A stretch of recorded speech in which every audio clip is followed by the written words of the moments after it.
জানাতে চাই এবং সেই সাথে ডক্টর মোহাম্মদ ইউনূসকে অত্যন্ত ধন্যবাদ জানাতে চাই যে তিনি তুলসী গ্যাবার্ডের যে প্রতিবেদন সেটার অত্যন্ত নিন্দা জানিয়েছেন এবং প্রতিবাদ লিপি পাঠিয়েছেন। আমরা বলতে চাই যে ভারতে শুধুমাত্র খোলা স্থানে একজন বেসরকারি বিশ্ববিদ্যালয়ের ছাত্র খালিদ, যিনি খোলা স্থানে শুধু নামাজ পড়েছেন, এই জন্য তাকে গ্রেফতার করা হয়েছে। তারা আমাদেরকে বারংবার সবক দেয় যে হিন্দুরা বাংলাদেশে নির্যাতিত হচ্ছে, নিষ্পেষিত হচ্ছে। আমি গতকালকেও একটি পোস্টে বলেছি যে বাংলাদেশে হিন্দু, মুসলমান, বৌদ্ধ, খ্রিস্টান এমন ভাবে বসবাস করে যে তাদেরকে আলাদা করার কোনো সুযোগ নেই, যে তারা কোনো আলাদা সত্তা। সুতরাং যারা এই বাংলাদেশকে বিশ্বের কাছে ন্যাক্কারজনক, ধিক্কার ভাবে উপস্থাপন করতে চান, আমরা তাদেরকে হুঁশিয়ারি করে জানিয়ে দিতে চাই যে বাংলাদেশে হিন্দু, মুসলিম, বৌদ্ধ, খ্রিস্টান তারা শত শত বছর ধরে যে সম্প্রীতির উদাহরণ তৈরি করেছে তা বিশ্বের বুকে আপনি পারলে আর একটা দেশের কাছে গিয়ে দেখান। সুতরাং আমরা ছাত্র জনতার পক্ষ থেকে ভারতে যে সংখ্যালঘু নির্যাতন হচ্ছে, ভারতে আমার মা বোনদেরকে যেভাবে রং মাখিয়ে দেওয়ার নামে যৌন হেনস্থা করা হচ্ছে এবং ধর্মীয় পরিচয় নিশ্চিত করে যে শামীমের গায়ের উপরে আক্রমণ করা হয়েছে এবং ইট দিয়ে তার মাথা থেতলে দেওয়া হয়েছে, যেই মসজিদগুলোকে শুধুমাত্র মিথ্যা প্রোপাগান্ডা দিয়ে বুলডোজারের রাজনীতির নামে তারা বুলডোজার দিয়ে ঘুরিয়ে দিয়েছে, আমরা তার তীব্র নিন্দা জানাই এবং আমরা বাংলাদেশের পররাষ্ট্র মন্ত্রণালয়কে অনুরোধ করব যাতে তারা অতি দ্রুত ভারতে যেই সংখ্যালঘু নির্যাতন হচ্ছে তার জন্য তারা প্রতিবাদ লিপি পাঠায়। কারণ ভারত পৃথিবীর অন্যতম বৃহৎ মুসলিম সংখ্যালঘুর দেশ, যেখানে বিশ্বের সংখ্যাধিকদের দিক দিয়ে তারা তৃতীয়।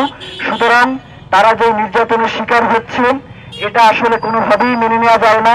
আমরা এর ব্যাপারে অত্যন্ত মর্মাহত এবং অত্যন্ত ধিক্কার জানাই ভারতের কেন্দ্রীয় প্রশাসনকে, যেখানে উত্তরপ্রদেশের যোগী যিনি মুখ্যমন্ত্রী তিনি প্রকাশ্যে বলছেন যে একদিন শুক্রবারের নামাজ পড়লে কিছু হবে না। আমরা যদি মুসলমানদেরকে, হিন্দুদেরকে বলি যে মাগরিবের সময় তুমি যেই মন্দিরে উলুধ্বনি দাও সেই সময় তো আমার মসজিদে আজান হয়, তাহলে তুমি ওই একটা ওয়াক্তের জন্য তোমার উলুধ্বনি বন্ধ রাখো, তখন তো আপনারা রাস্তায় নিয়ে পড়বেন। আমরা সম্প্রীতির উদাহরণ দেখি দীর্ঘদিন ধরে বাংলাদেশে বসবাস করছি। সুতরাং বাংলাদেশকে সম্প্রীতির এক উজ্জ্বল নক্ষত্র হিসেবে আপনারা বিশ্বের বুকে তুলে ধরুন, এটাই আমাদের প্রত্যাশা। সুপ্রিয় সাংবাদিক বন্ধুগণ, এই মুহূর্তে আপনাদের সামনে বক্তব্য রাখবেন ইনকিলাব মঞ্চের মুখপাত্র শরীফ ওসমান হাদি। শরীফ ওসমান হাদিকে তার বক্তব্য রাখার জন্য অনুরোধ করছি। আসসালামু আলাইকুম। আসসালামু আলাইকুম সংগ্রামী সাথী ও বন্ধুরা, আপনারা জানেন যে আমরা এই রমজানের মধ্যেও গত দুদিন আগে আমাদের একটা প্রোগ্রাম শেষ করে আজকে রোদের মধ্যে আবার দাঁড়াতে বাধ্য করেছি। দুনিয়ার পরিস্থিতি আমাদেরকে আসলে বাধ্য করাচ্ছে দাঁড়াতে। দেখুন, আসলে ভারতের কোনো কিছুকেই আপনি বাংলাদেশের বাইরে বসে পড়তে পারবেন না। আমরা আমাদের স্টুডেন্টদেরকে বলছি যে বাংলাদেশের ভূ রাজনীতি বোঝার জন্য সবার আগে ভারতের ম্যাপটা বোঝা জরুরি।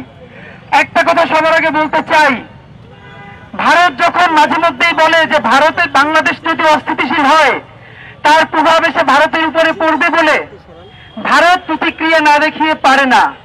ঠিক একই কারণে বাংলাদেশ থেকে দাঁড়িয়ে বলছি, ভারত যদি তার মাইনরিটির নিরাপত্তা দিতে না পারে, কুকিচিন নারীদেরকে তারা বিবস্ত্র করিয়ে তারা মাঠে ময়দানে ঘুরিয়ে হত্যা করে, যে কুকিচিন নারীদেরকে ধর্ষণ করা হয়েছে তার প্রতিবাদে তার বাবা মা প্রতিবাদ করার কারণে বাবা মাকে হত্যা করা হয়েছে, সেই খ্রিস্টান কুকিচিন নারীদেরকে নিরাপদ করতে না পারলে এই ভারতের ম্যাপ আজীবন যে এরকম থাকবে এর কোনো গ্যারান্টি দেওয়া যায় না।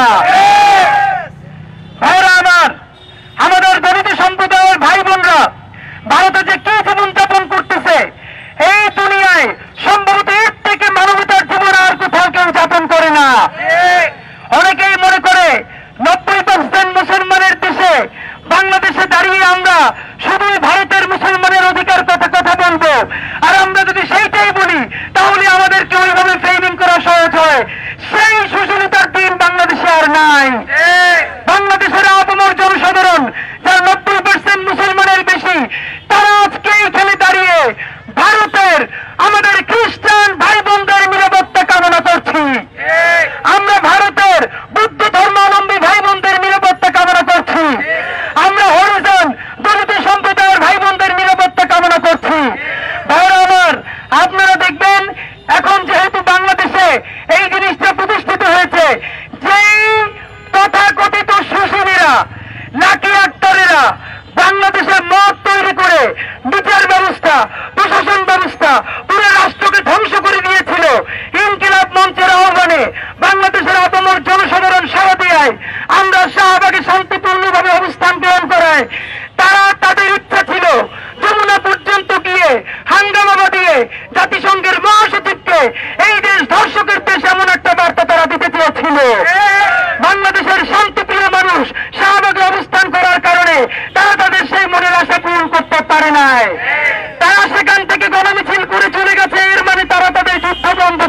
চায়। আপনারা দেখেন, এইখানে দাঁড়িয়ে মিডিয়ার সামনে বলেছিলাম এই নারীবাদীরা, এই বলতে বুঝিয়েছিলাম কারা, এটা তো বাংলাদেশের শিশুরাও বোঝে, যারা 15 তারিখ গণমিছিল করে হাঙ্গামা দিয়ে জাতিসংঘের মহাসচিবের কাছে বাংলাদেশকে ধর্ষকের রাষ্ট্র বানাতে চায়। আমরা এখন অনেককে দেখছি যারা সেই 15 তারিখ এই তথাকথিত শাহবাগের কুশীলবদের মিছিলে অংশগ্রহণ করেন নাই, একাত্মতা পোষণ করেন নাই, তারাও দেখছি এখন সেই নারীবাদীরা এখন তাদের পক্ষে কথা বলছে। আপনাদেরকে জানাতে চাই, আপনারা কেন গায়ে পড়ে নিজেরা সেদে সেদে নাকি একটার হতে চাচ্ছেন? আপনারা কি বুঝেন না এই দেশের আপামর জনসাধারণ এই নাকিগঞ্জের এই সিভিলিদের ষড়যন্ত্র রুখে দিয়ে আর একটা জুলাই করেছে? সুতরাং কাদের উস্কানিতে, কাদের স্পন্সরশিপে আপনারা তাদের পক্ষ নিচ্ছেন সেটা কিন্তু বাংলাদেশের আপামর জনসাধারণ বোঝে। সুতরাং আমাদের খণ্ডিত বক্তব্য দিয়ে জনগণকে বিভ্রান্ত করতে পারবেন না। বন্ধুরা আমার, আজকে এই জন্য ডকুমেন্ট নিয়ে এসেছি। আবার কোন কথা বলবো, আবার খণ্ডিত বক্তব্য দিয়ে বলবে হুমার যারা কথা বলে। আপনাদেরকে শুধু সাম্প্রতিক ঘটনাটা সবার শেষে বলবো, তার আগে কথা 2-4 বছরে শুধু ভারতে কি পরিমাণ সাম্প্রদায়িক দাঙ্গা হয়েছে এইটা আপনাদেরকে শুধু একটা আন্তর্জাতিক মিডিয়ার হেডলাইন পড়ে শোনাতে চাই।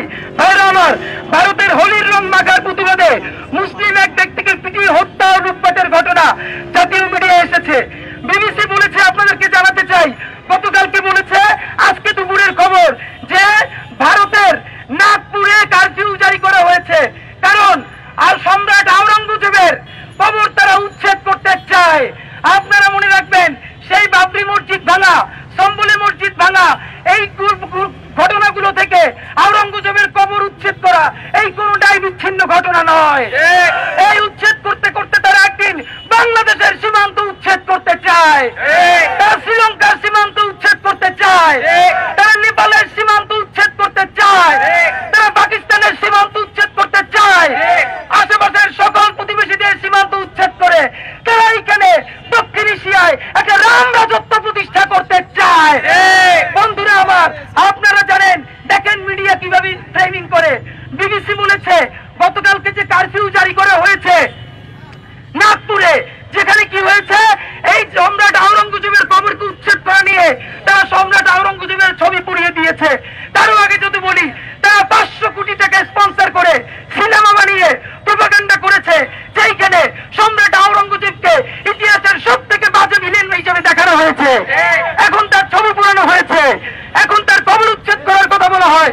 বলতে বলতে সারা ভারত, যেই ভারত গড়েছে, সারা দিল্লির মুসলমানেরা গড়েছে, তারা সারা ভারতকে সাজিয়েছে এই মুসলমানেরা, তাদের প্রত্যেকটা আইডেন্টিটি তারা মুছে দিয়ে এইখানে একটা রাম রাজত্ব প্রতিষ্ঠা করতে চায়। দেখেন, বিবিসি বলেছে 6 জন বেসামরিক এবং 3 জন সামরিক অথবা পুলিশ এইভাবে নিহত হয়েছে। আমরা আপনাদেরকে দেখেন কিভাবে ঘটনার সিগনিফিকেন্স কমিয়ে দেওয়া হয়, বলা হয় বেসামরিক নাগরিক। আরে ভাই, এই যে যেহেতু তোমরা বলছো সাম্প্রদায়িক দাঙ্গা, শিরোনামেও বলছো হিন্দু মুসলিম দাঙ্গা, তাহলে এই 6 জনের মধ্যে কয়জন হিন্দু, কয়জন মুসলমান, কেন তোমরা বলো না? কারণ আমরা দেখি এইভাবে যখন দাঙ্গা লাগে 100 জনের মধ্যে 90 জন মারা যায় মুসলমান, 10 জন মারা যায় হিন্দু। এই 90 জন মুসলমানের নাম তাদের বলতে লজ্জা দেয়, তারা বলে 100 জন বেসামরিক নাগরিক মারা গেছে। এইসব ভণ্ডামি করে এখন আর পার পাওয়া যাবে না। বন্ধুরা আমার, ভারতে 5 বছর বয়সী মুসলিম মেয়েকে বাড়ির উঠানে বলি দিল হিন্দু দম্পতি। ডয়েচে ভেলে নিউজ থেকে বলছি, প্রথম আলো নিউজ করেছিল ছত্তিশগড়ে খ্রিস্টানদের উপরে হামলা, জোর করে ধর্মান্তর। অথচ বাংলাদেশে কি নিউজ করা হয় যে বাংলাদেশে পার্বত্য চট্টগ্রামে অথবা বাংলাদেশে হিন্দুদেরকে নাকি জোর করে ধর্মান্তর করা হয়। অথচ প্রথম আলো পর্যন্ত রিপোর্ট করেছে ছত্তিশগড়ে খ্রিস্টানদের উপরে হামলা, জোর করে ধর্মান্তর।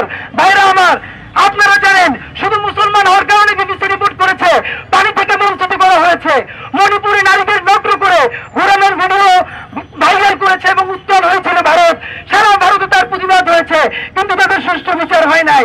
নিউ ইয়র্ক টাইমস, আপনারা জানেন, আপনারা হিউম্যান রাইটস ওয়াচ 2019 সালে তারা বলেছে 2015 সালের মে থেকে 2018 সালের ডিসেম্বর পর্যন্ত 44 জনকে হত্যা করা হয়েছে শুধু গরু খাওয়ার অপরাধে।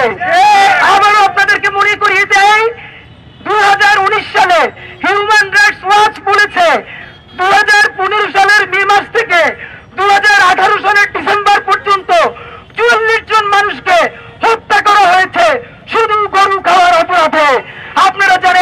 ইসলামে শুকুর খাওয়া হারাম, অথচ বাংলাদেশে অনেক ক্ষুদ্র নিগোষ্ঠীর মানুষ শুধু শুকুর খায় না, তাদের শুকুরের ফার্মও আছে, যাদেরকে আমরা কোট আনকোট উগ্রবাদী মৌলবাদী এরকম বলে ট্যাগ দেন, তারাও কোনোদিন কোন শুকুর খাওয়ার অপরাধে কাউকে হত্যা করা তো দূরের কথা, কাউকে আঘাত করেছে এর নজির কি বাংলাদেশে আছে? সুতরাং আমরা আপনাদেরকে জানাতে চাই, এইরকম আপনাদেরকে ঘন্টার পর ঘন্টা আমরা বলতে পারবো সব থেকে গুরুত্বপূর্ণ একটা খবর দেখেন, এটা বিবিসি, আল জাজিরা, সিএনএন সবাই রিপোর্ট করেছে, সুন্নি ডিল। এই যে সুন্নি ডিলে কি হয়েছিল, ভারতীয় অনলাইনে অ্যাপে কিভাবে মুসলিম নারীদের বিক্রি করা হয়েছে। আপনারা বলেন গত 50 বছরে বাংলাদেশ বা তার প্রতিবেশী দেশের কোন দেশে হিন্দু নারীদেরকে খ্রিস্টান নারীদেরকে অ্যাপে তুলে বিক্রি করা হয়েছে? এইটা তো আইএমএ জাহিলি অ্যাপকেও ছাড়িয়ে গেছে। অথচ এই ভারত অ্যাপে তুলে মুসলিম নারীদেরকে শুধু বিক্রি করে নাই, একজন পাইলট যিনি মুসলিম নারী তিনিও দেখছেন